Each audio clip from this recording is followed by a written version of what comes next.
In my capacity as the lead consultant for this engagement, I have developed a comprehensive framework designed to navigate the complexities of establishing a world-class commissioning, qualification, and validation (CQV) program for your contract development and manufacturing organization (CDMO). The mandate to achieve full operational readiness and regulatory compliance within a 12-month window is aggressive, yet entirely feasible through the disciplined application of science and risk-based approaches, SRBA. My strategy shifts the focus from traditional prescriptive testing cycles toward a modern life cycle approach that prioritizes patient safety and product quality while significantly reducing redundant activities. By aligning your facility with the International Council for Harmonization (ICH) guidelines and the latest ASTM E2500-25 standards, I will ensure that your site not only meets current global regulatory expectations, but also establishes a competitive advantage in the rapidly evolving biologics and pharmaceutical landscape. The pharmaceutical industry is currently witnessing a transition where traditional qualification approaches are becoming both non-compliant and non-competitive. My approach centers on the integration of quality risk management (QRM) into the very fabric of the engineering lifecycle, transforming CQV from a late-stage hurdle into a project enabler. I recognize that for a CDMO, the ability to rapidly onboard new client molecules and manufacturing modalities is the lifeblood of the business. Therefore, the program I am implementing is designed to be modular and scalable, bridging the gap between facility readiness and product-specific validation requirements. This report details my roadmap for the next 12 months, the regulatory logic underpinning my decisions, and the tactical execution required to secure a robust, audit-ready state.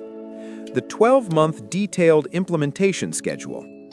To meet the 12-month deadline, I have structured the project into 4 distinct phases, each designed to front-load critical decisions and minimize the CQV crunch typically seen in the final months of a facility build. Quarter 1, Strategy and Requirements Baseline. Month 1, Initiation and Planning. I will draft the Validation Master Plan, VMP, defining the scope, strategy, risk-based versus full life cycle, and document hierarchy. Month 2, Requirements Definition. We will establish Process User Requirements, PURs, and General User Requirements, GURs, ensuring alignment between process control and engineering specifications. Month 3, System Impact and Initial Risk Assessment. I will lead the System Impact Assessment, SIA, to identify direct impact systems and perform initial quality risk assessments, RAs, using subject matter experts, SMEs. Quarter 2, Design and Vendor Qualification. Month 4, Design Qualification, DQ, and Design Review, DR. I will verify that the proposed engineering solutions meet PURs or GURs and document all risk mitigations early. Month 5, Supplier Quality Assessment. We will evaluate vendor quality management systems, QMSs, and identify opportunities to leverage supplier factory acceptance test, FAT, protocols. Month 6, FAT Execution and Review. I will oversee FAT at the vendor sites, ensuring raw data is captured to satisfy eventual on-site qualification needs. Month 7, Site Readiness and Path Modeling. I will implement ghost frames, physical models, to identify clearance and loading issues before equipment arrival. Month 8, Installation and Connection Verification. As equipment arrives, we verify utilities and structural integrity, initiating commissioning, Site Acceptance Testing, SAT. Month 9, Functional Verification. I will lead functional testing of controls, alarms, and interlocks, ensuring the system operates as intended under expected conditions. Month 10, Site Verification, IQ, OQ. We finalize formal qualification, leveraging FAT/SAT documentation where scientifically justified to avoid rework. Month 11, performance qualification and process validation. I will oversee engineering batches to detect scale-up issues before producing 3 GMP validation batches to demonstrate reproducibility. Month 12, final summary and closeout. We prepare the CQV summary report, CQV-SR, and the turnover documentation package for quality unit approval. Regulatory alignment with the ICH quality framework. My CQV strategy is fundamentally anchored in the ICH Q8, Q9, and Q10 guidelines. By implementing these, I am ensuring your CDMO facility adheres to global expectations from the FDA, EMA, and regional authorities. ICH Q8 R2, Quality by Design. We will define the Quality Target Product Profile, QTPP, and Critical Quality Attributes, CQAs, to establish a multi-dimensional design space for process flexibility.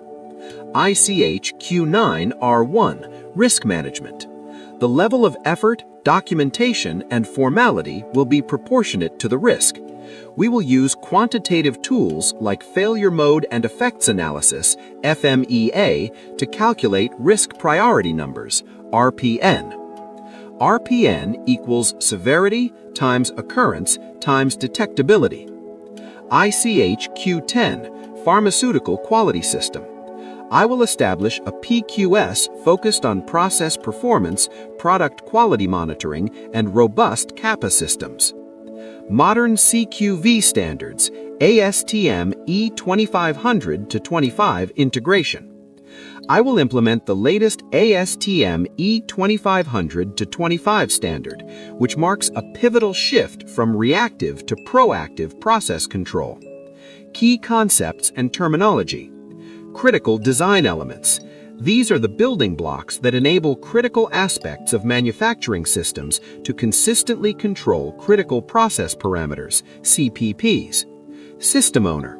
I will appoint a dedicated system owner to provide continuity for decisions and history throughout the life cycle, from specification to change control.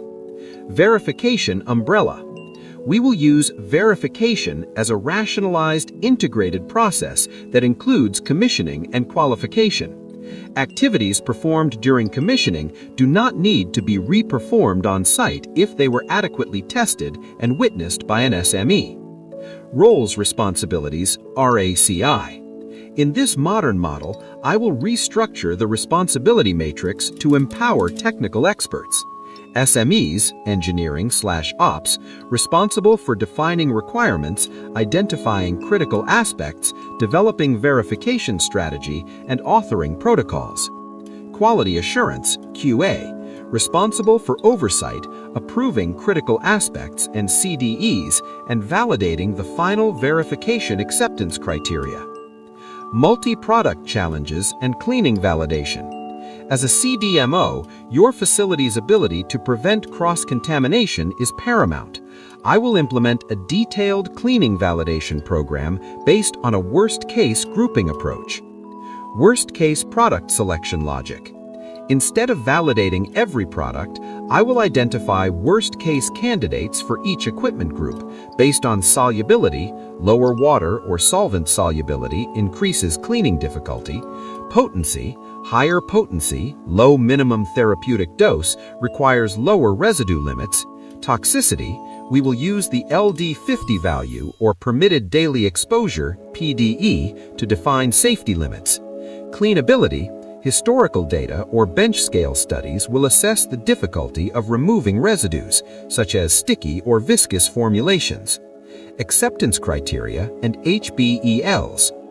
We will establish health-based exposure limits, HBELs, and maximum allowable carryover levels, MACO, levels that are practical, achievable, and verifiable. Residue limits should be no more than 0.1% of the normal therapeutic dose or not more than 10 ppm. Microbial limits. Total aerobic counts should be no more than 10 CFU per 100 ml, or not more than 5 CFU per 25 centimeters squared for swab samples. Analytical sensitivity. Methods must offer a detection limit smaller than 1/10 of the acceptance criteria. Digital transformation and data integrity Alcoa Plus. To achieve 30 to 40% reductions in validation cycle time, I will deploy a digital validation tool, DVT, such as NeatGX or ValGenesis. NeatGX versus ValGenesis for operational speed. Based on industry benchmarking, I recommend NeatGX for this 12-month push due to its document-centric UI, which is easier for staff to adopt quickly. Cycle time. Case studies show Neat can cut review cycles from days to just hours. Audit readiness. It provides a virtual audit room and automated traceability matrices that link URS to results in real time.